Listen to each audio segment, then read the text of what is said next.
Okay, happy to see you all. So, very welcome to our Open EHAE Zoom session. And the turn is on Nikki. She will introduce herself and then start with her presentation. Okay, so thank you, Gerhard. I've been very busy in the last couple of years, and as most of you know, my work has been pretty much focused on leadership development for all of these years.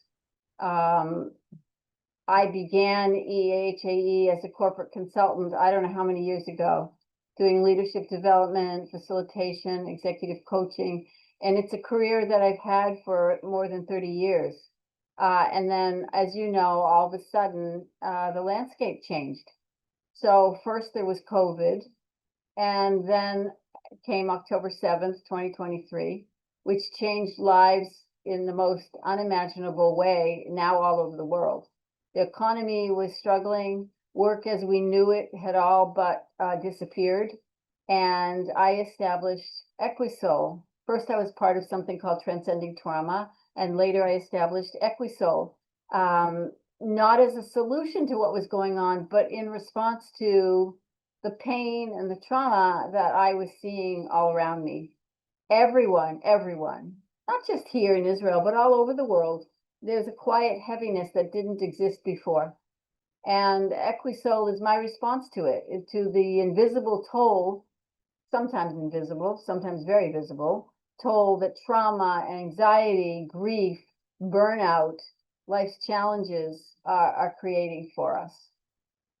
So that's what I want to talk about today. I didn't set out to create a program, honestly. I set out to establish a place where people could come to heal in a safe environment through simple hands-on activities with horses in my small private family farm. It's right behind my house.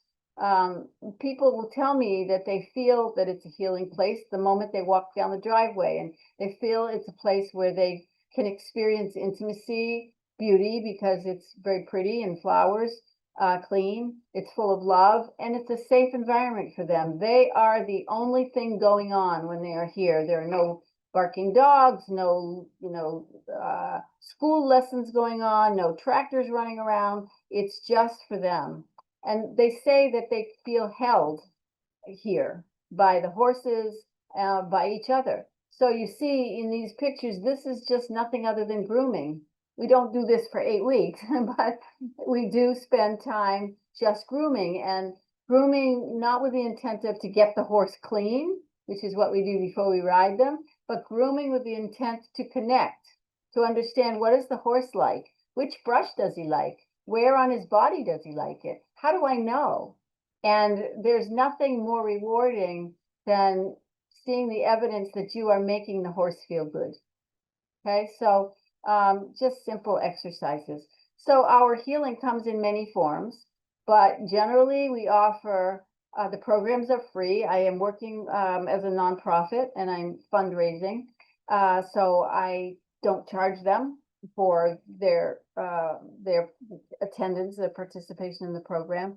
Generally, it's between 4 and 8 people, and we supposed to meet for 8 to 12 weeks, but I have some soldiers who have been coming to me for a year because they just can't stop. So it's not a riding program. There is some mounted elements, but it's not about learning to ride. They don't need any horse experience. The participants consist of soldiers, veterans, people who worked as medics in the Army, women whose partners have been in the military more than 300 days in the last year and a half. They are not home a lot. And these women are suffering because they're home with their children. They're handling everything by themselves. They can't really complain because who are they going to complain to? When their husbands come home every once in a while for a weekend, they can't very well say, you take the kids, I'm tired. It's very difficult for them. They're really struggling. So, and then there are civilians who are not involved in the military at all, but they're still carrying the emotional strain because everybody has lost someone here. So we engage people in a variety of activities, as I said, like the grooming, simply walking, observation, the same exercises we do with corporate at some level. We do guided personal reflection, some a little bit of mounted work, even a bit of yoga. You see here, we started out doing grounding outside before we entered in with the horses. And then as people got to know the horses and the horses got to know the people, we said, let's just do it inside with them. So you see them here doing yoga stretches among the horses. So sometimes we invite special guests who come to make a special contribution. Sometimes it's through music, sometimes it's through movement, even art. It's really important when working with people with trauma that the experience we give them is body-based and trauma-informed to be able to facilitate their healing. A year ago, I became certified in treating people with suffering from PTSD, post-traumatic stress disorder, with horses. So it's very important that they have a place that feels free and intimate and safe, mostly safe. So the most important thing for me is that we give people permission to be where they are when they are. So we do have an agenda. It's very loosely structured. It's structured, but it's not rigid. We always have to consider each participant's state of mind when they show up. So for example, a few weeks ago, things were getting better, people were feeling good, and all of a sudden there was another call up and things started up again. And they came that morning and they just did not have the energy. So we had to shift gears and do something that was quieter, something that was more reflective to let them be comfortable where they were that day. So no matter how they show up, though, the horses allow for emotional release without the need for words. And that's the best part. So we need to give the people permission to be however they are on any given day. And this is priceless for those who come to find a safe space. It's not a talking program. We don't ask them to talk about their traumas. Eventually, sometimes people will share things when they get to know each other, but it's not a requirement. We don't spend time talking about their traumas. So one of the things that we spend time working on is co-regulation and synchronicity. So we focus on the experience of co-regulation and being aware of the nervous system. So one exercise we do is teaching people how to trace, and this is what Sylvie was talking about earlier, how to trace the bladder meridian on a horse. So if any of you are familiar with Chinese medicine, and the meridians are sort of energy lines in the body, and we have them too. And the bladder meridian runs through the entire length of the body. It starts at the inside corner of the eye, and it travels all the way down the back of the horse, all the way down to the outside of the hind foot. And there are 2 bladder meridians, one on each side of the body. So we work on the bladder meridian, 1, because it covers the whole body, but 2, because every other meridian in the body touches it. So when we work on the bladder meridian, we are effectively influencing the entire horse's body. So when I say we work on it or we trace it, we just using a very gentle touch with 1 finger, 2 fingers, or even all your fingers, but a very light touch, we slowly go over that meridian. And when we see the horse start to respond, maybe he blinks rapidly, or his head starts to drop, or he closes his eyes, we know there's a spot there where there's tension to be released. And you just stay on that spot, and then within seconds, often, the horse will start licking and chewing, or snorting, or sometimes even yawning, releasing. So when people are doing this, they're so focused on how the horse is feeling and whether they're making the horse relax. Guess what happens to them? They're also relaxing. That's the co-regulation. So when we talk, all the research that's been done with the HeartMath Institute on heart rate coherence, we know that the horse's heart rate is much slower than ours. Their energy field is much larger than ours. And so when we are in their presence, our heart rates slow down and start to regulate with the horses. Okay. So as many of you know, if you have experience with horses, that horses model regulation through the way they breathe, through their sheer presence, and also through their footfalls, the steps that they take. There's no place here for having to perform or having to feel pressure. So the photo here on the left is a young man, a soldier, just kind of giving himself over to the horse. And if you look at the horse's eye, you can see how soft he is. And then in this other picture, with the young lady, you see the footfalls are the same. Her right leg is moving in sync with his right leg. And they're not even aware of it. It's only later when we look at the videos and they're moving in total synchronicity that we can see it. And that's quite profound for them. Okay. So another thing we focus on is, this is a big one. Any of you who've suffered trauma, it doesn't matter what kind of trauma it is, many of us have had some kind of trauma in our lives. We don't feel safe in certain situations. And these soldiers in particular, they have to relearn how to feel safe in relationships. It doesn't come easy when it's human to human. It comes much easier when it's human to horse and horse to human. So they learn how to repair relationships through experiencing a relationship with the horse. So they are often deeply disconnected from trust even of themselves, trust of others. And the horses offer them a safe, embodied bridge back to relating to another being that can help them reestablish relationships with others. There's a young woman who was coming, and she is just very high energy. She even said, I can't rest. I can't relax. I feel like I always have to be doing something productive. Otherwise, it's a waste of time. I have to be doing something. And she did the exercise with the bladder meridian actually on one of my horses. Took him a little while to settle down, but when he settled, he almost went to sleep. His head dropped way down, his eyes were closed, and she started to cry.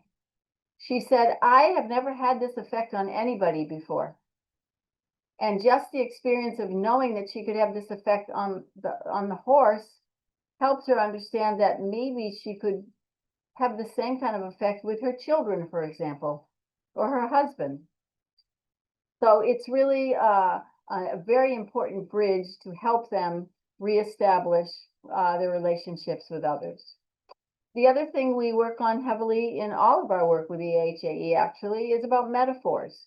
So whether it's personal development, professional development, metaphor and movement is important. So again, you see here the synergy between her movement with the leg and his movement with the leg. No, I'm sorry, her movement with the leg and her movement with the leg. That's a mare. She's a mare. So our horses' responses become metaphors for how people show up, for how they relate to each other, what they may tend to avoid, and we will see that. We will see what they tend to avoid, how they choose to engage with each other, with the horses, if at all, and movement alongside or on the horse, for example, just maybe walking side by side or running side by side, helps them bypass the cognitive overload that they're suffering from because they're engaging in an activity on a neurological level. Does that make sense to all of you? So we're overriding the cognitive part, which is their brain with all that chatter, and we're giving them something physical to do that taps into their neurological senses, and it overrides the cognitive. And then they're like, oh my gosh, that was fun. Wow, that was fun. So even if they have fun or experience this for 2 minutes out of a day, out of a session with us, that's 2 minutes more than they had when they came. Okay, so I actually wanted to share this picture with you because it's amazing. She said, it's the first time I didn't need to be strong for someone else. So one of the exercises we sometimes ask people to do is just put their hands on the horse, think about whatever's weighing them down, and see if they can breathe it up through their bodies, out through their hands, and let the horse take it. and the horses stand there. And to think about it passing through the horse, down through the horse's legs, and into the ground and away. So that's what she's doing here. So we're not, as I said before, we're not asking people to retell or to talk about their trauma. We're helping them feel, like really feel, thematically, what safety, curiosity, connection could look like again. And often for people, it's the first time in months that they've been able to experience this. Okay, so the body work that we do with the horses, that helps the horse and it helps the human. Again, she is tracing the bladder meridian. As I said, it starts on the inside corner of the eye and it comes down and it passes about, I don't know, maybe 5 centimeters off the midline, and it travels down. And by the way, Gerhard, if it's okay with you, I'm happy to send them afterwards or through you a sheet that they can download that shows the bladder meridian, so that they can try it on their own horses. Because it's really, even if you can't do it wrong, you can't do it wrong. The only thing you can do wrong is put too much pressure in your fingers, but you barely touch it. So if you were to hold up your arm and touch your arm with your other, touch your arm with your other hand and just touch only the hair on your arm, that's about as much contact as you would want to have. Really, really light. Lighter is better. Okay, so that's the body work. So sometimes we engage them through the body work techniques that help people make the shift from doing a task to having a deeply relational experience. And sometimes it's just simply about giving them an opportunity to release, to feel free, to smell the flowers, to feel the sunshine, and to just be, which is the picture on the right. And you see the smile on her face. She's just enjoying going under the flowers. It's sunny out. To let a horse carry her is really a big deal. Okay. So I want to share with you a little video that I put together that kind of encapsulates everything that we are doing.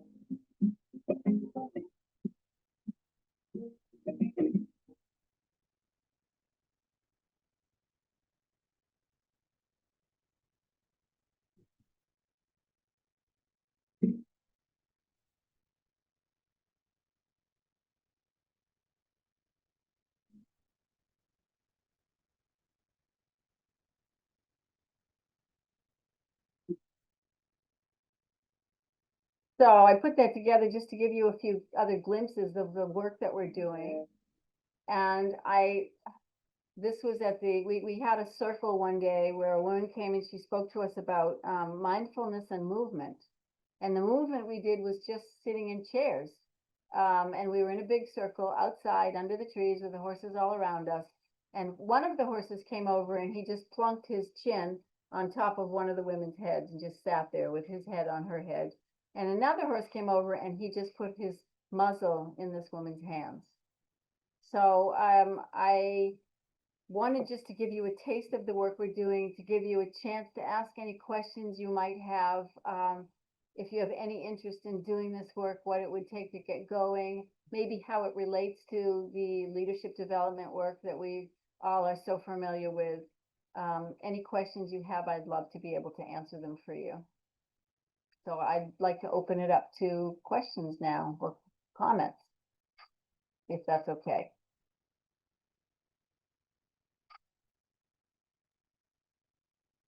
Yeah.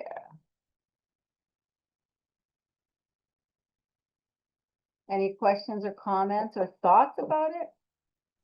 I'm curious what it brings up for you, what it brought up for you as you're seeing some of the images. Thank you, Nikki. Thank you. It You're was very really nice and remind me how the best and the biggest things are always the simplest, actually. So that's the like a butterfly effect. Yeah, So that the one small move, so that's reach the big effect. I agree with you. It can be something really, really insignificant.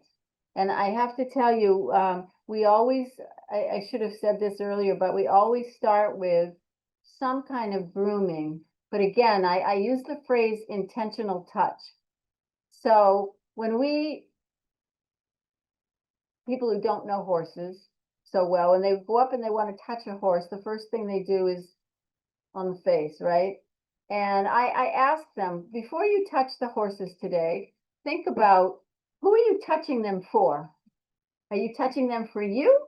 Or are you touching them for them? And 9 times out of 10, they stop and they say, oh, I guess I'm touching them for me, right? And it's really an interesting, it's kind of a surprise for them to think about being other oriented. And then I say to them, so if you were to switch that and touch them for them, how might that change the way you touch them? And they say, well, I probably wouldn't do this. I would probably do, and just that awareness, and people who've experienced trauma and, or I don't mean trauma like war. Okay. That's one kind of trauma, but there are so many kinds of traumas out there. And some we just live with, and some we struggle with, and some we overcome. But trauma is still trauma. And for them to be able to relate, wow, I don't want people coming and touching me. I didn't think about it that way. And then all of a sudden they start to be a little bit other oriented, and that softens something in them. I don't know if I'm explaining that very well, but that's my experience. So thank you, Audra, for your comment. Someone else? Definitely agree with what you just said. Me, myself, I don't work with horses, but I've worked with cats all my life. And it's actually kind of interesting because the cats and the horses are the same type of thing. When it comes to touch, you have to almost kind of think about, is this cat going to be okay with how I touch them? Is this cat going to fight me? Is this cat going to let me pet them? You just have to realize also, I don't know if you have any horses that have had bad homes either, but they also go through the trauma too. So just the connection of, this person has gone through trauma, this animal in general has gone through trauma. There's a connection of, just being able to kind of heal together is what I've seen. Absolutely, absolutely. And I think that the soldiers, I have one horse, his owner now lives in Germany, but it's a long story, but he's been with me for, I don't know, 11 or 12 years. And she wanted the best for him, and she tried to find him good homes when she first moved, but they weren't good homes. And he came to me very shut down and really grumpy. But he loves people. Probably he loves people more than he loves other horses at this point. And it's quite amazing to see how people gravitate to him. He's older, he's 28, but he is strong, has plenty of energy, loves to run. I mean, he's amazing. But I don't know, there's something about these senior horses that the soldiers in particular really relate to. Been there, done that, been through a lot kind of thing. One of the horses passed away last November, and I was actually in Poland. I wasn't home when it happened. It was very upsetting, but the soldiers loved this horse. His name was Carmi. And when I came back, they had taken several pictures of him with all the different soldiers at different times, and put this big canvas piece of art together and wrote in the middle, Carmi, we will always love you. The connection they feel. And I also want to say that the riding, even though we don't do much riding, it doesn't happen until at least week 6. Okay. So, but they say it's a totally different experience to get up on the back of a horse we now know, and that with whom we have a relationship, and that we love and care about, because it feels like a partnership and we feel such gratitude when we get up on his back, you know? If we had done that at the very beginning or a different horse each time, not worked with the same horses, we wouldn't have had the chance to develop that relationship. And the ability to develop a relationship like that with a horse, it transfers to people. So last week we finished one group, two groups actually. One of the men said to me, I don't know, back a few months ago, he said, I can't sleep at night. Would it be all right with you if I came over in the middle of the night and just sat with the horses? Because I don't have stalls. I don't use stalls. I have a big covered area, but I don't use stalls. And I said, yes, I trust you. It's fine. And he said to me on this last day, he said, you know, I never took you up on it, but I just want you to know that just knowing I could was enough. Because this is like my second home. The horses are my friends. And that's that's where the healing comes from. I mean, I like to think it's me, but I think it's actually the horses. So anyway. So yes, Shelby, I think it is a lot like cats in that regard. So, May I? yes, please, Pedro. Hello, I'm in Portugal, and first of all, my apologies if my English is not so good. But Okay. first of all, I want to thank Gerard to open this conference public, and I want to thank you, Nikki, because listening what your presentation, it gave me strong to maintain step by step in Portugal to put this work without riding in the different areas that for well-being, for human well-being. So thank you very much. And I work for 10 years. I work with a clinic with the alcohol and drugs, and this is a very good experience. The method that I work is from Nathalie Durel, is the Chiron method that she developed in 2009, and I start with her in 2011 and start working alone in 2016, and I developed my project led by horses. So and listening your words and all this movement for me is a big hug to maintain step by step the work in Portugal. Wow, Pedro, I'd love to hear more about what you're doing, and maybe we can connect after. Yeah, I saw some interviews of you, Nikki, and of course I follow Gerard's and all the things that the Horse Dream do it. Yesterday I speak with Carmen from Spain if I can make a certification with her in the end of the summer, because I need it, because in Portuguese I'm the only one. Wow. We have several ladies from foreign country that came from Portugal and developed this area without riding. But Portuguese people, it's just me with the method that Nathalie create the Chiron method based on Yagala and Yagala method, and introduce as a psychotherapy, introduce another thing that she thought that is needed to work with the client and horses. So this is what's going on in Portugal. We are a non-profit association, and well, is the step by step. But thank you all, and Gerard, thank you very much, and personally, and Nikki, thank you very much for your words. And yes, during my work, I saw many very similar things that happens in my session, what you said, and connect all these things is very good to make a bigger basement when I speak to different areas of society. Yes, yeah. I agree. Thank you with very you. much.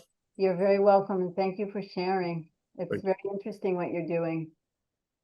It's like the more you start working with people who have needs, the more you realize how many needs there are. Yes. Is now is appear the last year appear. I work to several companies, but appear individuals that has help for personal disorders. I start working in the last of 24 with doctor that are specialists in the sleep disorders and send me some clients to work with horses. But the thing that I thought that is curious is not about the sleeping or not sleeping, is before of the sleep disorders, is focus in well-being of human, of their personal and of their body, and next the symptom disappear, that is the sleep disorders.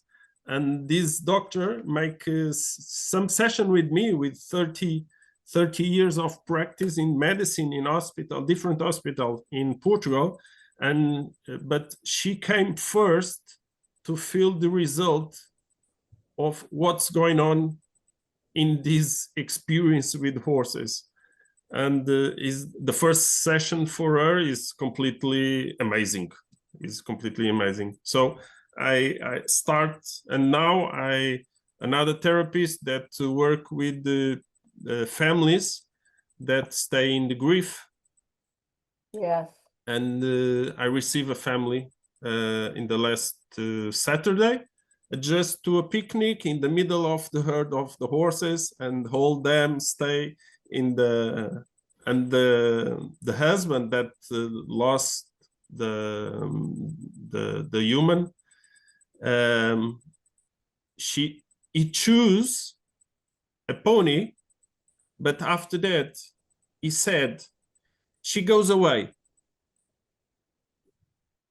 And I ask you, and why you don't follow the pony? And you just said me, she's goes away. And after he goes to get together with the pony for 10 minutes, it's a Shetland, and he stay 10 minutes with her. After that, he returns to the group, and the pony make the join up with him. Wow. And is totally amazing for him, because the connection that in some place that he feel with the woman that died is connected again, and she stay with him. That's in lovely. same level, of course, in same level, but it was very, very, very important for him. So Yeah. we never know what's going on with No, we don't. we And are I- humans, we never know. Exactly. We don't, and we can't put words and we can't assume to know. But I always tell people it doesn't matter at all, because they sometimes feel with some exercises, I have to be careful because they feel there's an expectation that they have to perform. And I say to them, it doesn't matter to me at all what the horse does, whether he comes, whether he goes, whether he's just being a horse. What matters to me, where our learning is what do we do with what the horse does? How do we respond to what the horse is doing? That's our learning. That's our learning. Yes.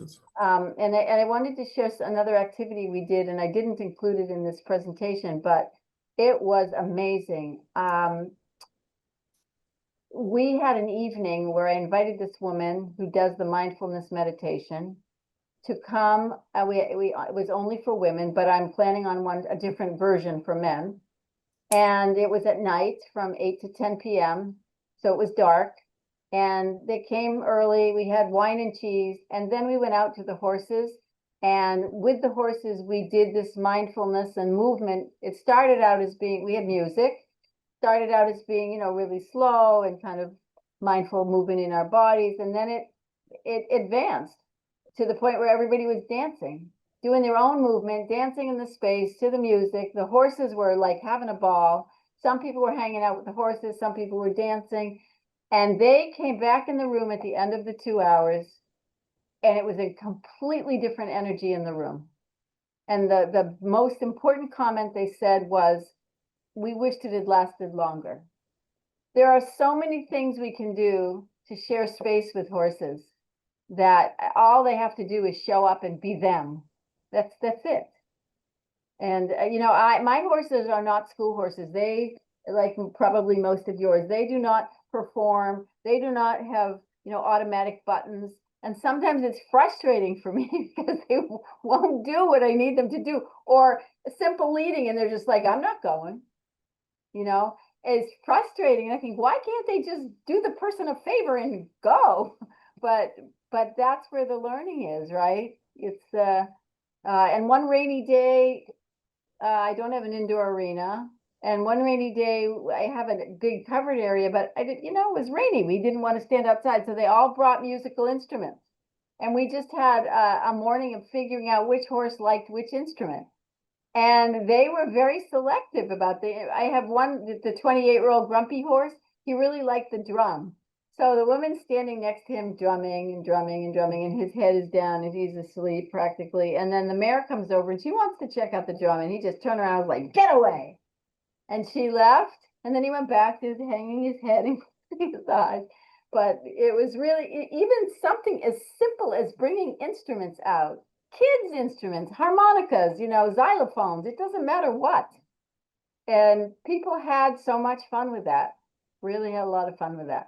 So you can get very creative with very little tools, you know? Yeah. So anyone else have their own experiences like this that you'd like to share?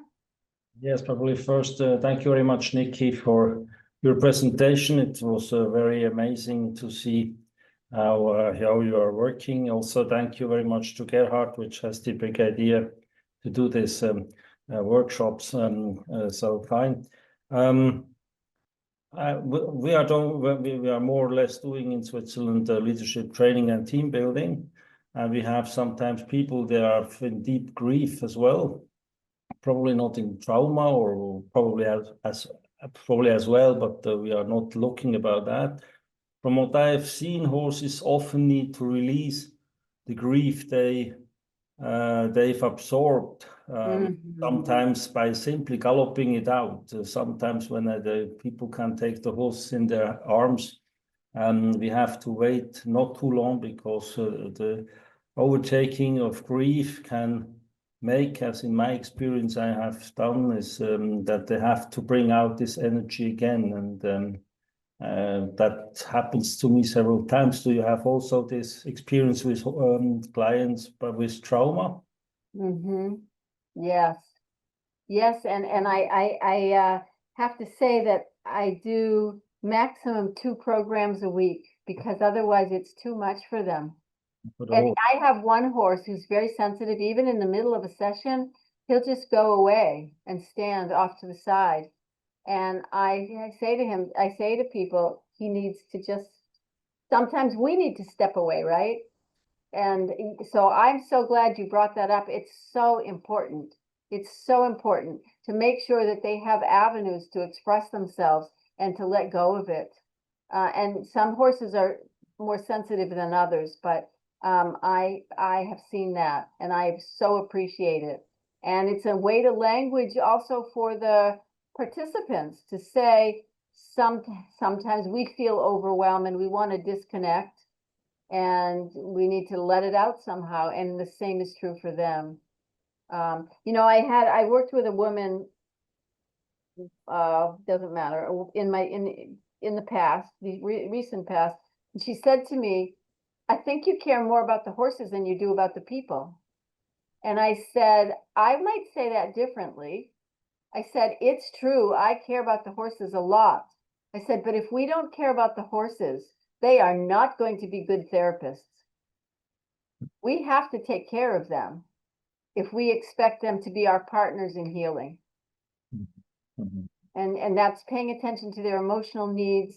You know, on an aside, there's a woman, I think she's in Austria. She's a homeopath. And someone suggested I talk to her about one of my horses who has allergies to flies. You know, it's really flies and olive trees. He's like, and dust. He's really living in the wrong country. But, and he was born here. Anyway, I called her to talk to her about getting a remedy for his allergies. And she's asking me about 100 questions about him. And I told her that he lost his best friend a year ago. And some of you may have remembered when I lost Piloni after almost 20 years with him. And she said, we have to treat the grief first.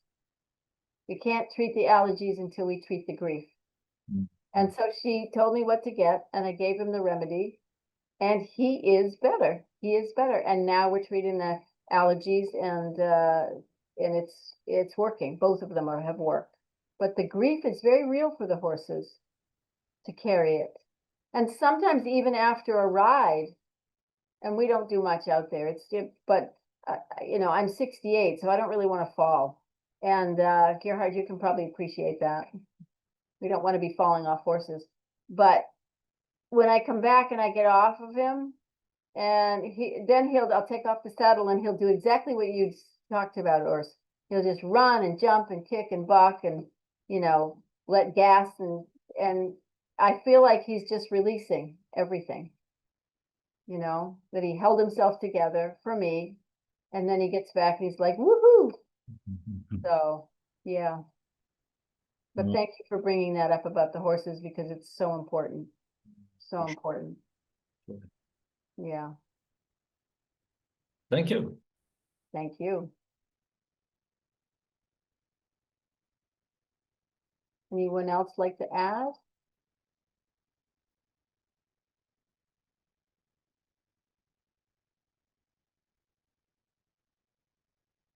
Would you like me to make that bladder meridian sheet available for you so that you'll know where it is? Hi, Caroline. Hi.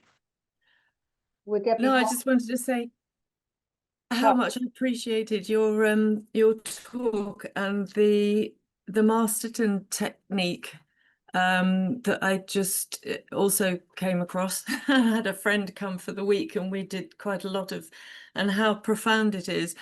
But also, I remember the first time I ever used any of these techniques, I think I'd done a Tellington Touch course when I was in Cyprus. And I was faced with a horse that had colic up in the hills. There was no chance of a vet, absolutely no chance at all. And this horse, actually, I've still got this horse. He's 30 and out in the field here in Europe. But when I first met him, and he was like literally kicking out at you know, shoulder level, he never hit me once. And I thought, all I've got in my armory really is the Tellington Touch, and how it really, I noticed how it took me into a completely different zone. And I think this is the wonderful thing about what you're doing when you're following the bladder meridian. Yes. It kind of puts you into a completely different state, that there's nothing else really gets you into that state. And I mean, my little pony, I just went from between his ears to the shoulder, he yawned 4 times. And I'm yawning too, you know, it's just like, it's such a beautiful two-way connection. That kind of, I sort of describe it like an infinity loop between you and the horse. Yeah. And then people can take that away with them, because you can do that. Just, I mean, I touch the dog on the top of his head, he yawns immediately. And then you do it with your friends. Yeah. You know, just touch them on the shoulder, and Well, you know, when I teach the bladder meridian to people, even when I teach it as part of Masterson, because I do teach the 2-day course, I have them do it on each other so they can feel what it feels like. And if you want to work with the bladder meridian with people, here's a great exercise. Put them in pairs. You could even do it with 3, but put them in pairs. And because there are 2 sides of the horse, so you have to trace both sides. And one is holding the lead rope. And I tell the one who's holding the lead rope, you mirror on your face what you see the horse doing. So the person is tracing and they're supposed to be watching the horse's body and face for responses. And the person holding the lead rope starts yawning or batting his eyes or lowering his head or licking and chewing. And they really get into it. So everybody's involved. They're not just holding the rope, but they're all focused, and it's really fun. And one woman said, I couldn't stop yawning because the horse was yawning. So, and you see it going from this kind of moving animated thing, and then all of a sudden all the horses and all the people are just like, boom. So it does. It's really fun how it puts them in a different zone. People. Yeah, gets you out of your mind and into stillness. Yeah. And that's where the healing starts. I'm a craniosacral therapist, and you know what? One of the most beautiful things that can happen is that you come to a still point, and it's almost like switch the computer off. Have you switched it off and switched it on again? Rebooted. Yeah. Rebooted, and yeah, you really feel it. So if That you was do the beautiful. Thank you. exercise with people and you have them trace it, tell them it needs to take them between 2 and 5 minutes aside. It's very slow to be effective, because otherwise they're going to do it too fast and it won't work. I mean, it will work, but not the same. So 2 to 5 minutes. So And actually, if you go too fast, I find the horse just will move away from you. They're not interested in engaging if you're going too quickly. Yeah. And you Well, get fascinated about how the hair lies flat under your finger, you know. yeah. Well, if it's too fast, they don't have a chance to have the neurological response to the touch because it passes it too quickly. And if you're going over it and you wonder, is that a spot? Then you just go over it again. And if you see the same reaction or response by the horse, you know that, yes, there's something there. And you just stay there. Very light, stay there. And then the horse will all of a sudden, try to fidget a little bit, and then they release every time. It's phenomenal. So if you'd like, I would be happy to send you the sheet that shows where the bladder meridian is. And I think I even have a little explanation with it that tells you how to trace it. Jim Masterson had we had not a competition, but it was a quest to have every horse on the planet experience the bladder meridian at least once. So we were teaching it to everybody. So we wanted all the horses to feel it. So thank you, Caroline, for sharing. Thank you. Well, thank you. So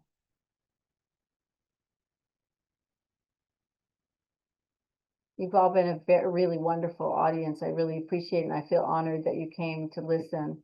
And I am always happy to share and help and support and brainstorm. If you want to incorporate any of these elements into your work, even with corporate clients, at the end of the day, this is my feeling. When we work with corporate clients and we work in leadership development, we're not working with a leader, we're working with a person. And they have the same feelings, and they have the same